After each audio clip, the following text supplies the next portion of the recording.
C'est un nouveau paragraphe du projet de LGV Bordeaux-Toulouse qui vient de s'écrire, un paragraphe et pas beaucoup plus. Car l'annonce du ministre des Transports Frédéric Cuvillier sur l'arrivée du TGV à Matabiau en 2024 ne résout pas les difficultés de financement du projet. Pour Martin Malvy, la prise de position du gouvernement reste un signal fort. Le fait qu'on soit le seul projet retenu rend quand même l'engagement du gouvernement particulièrement crédible. Il faudra en trouver le financement, ce n'est pas facile.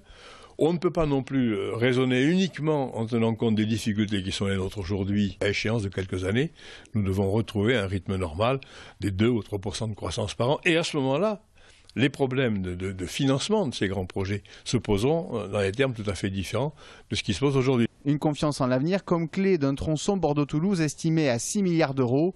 Pour François Simon, opposant historique, ce projet reste malade. Je suis médecin, j'appellerais ça de l'acharnement thérapeutique. Les trains TER, les trains du quotidien, le lien avec les lignes nationales classiques par Limoges, Orléans pour aller à Paris sont nettement plus intéressantes. Au moment où on veut faire des économies d'énergie, faire rouler des trains à 300 km/h, c'est complètement ridicule. À terme, la LGV doit permettre de relier Toulouse et Paris en 3h10 minimum. Selon le calendrier dévoilé par le gouvernement, les travaux devraient débuter en 2018.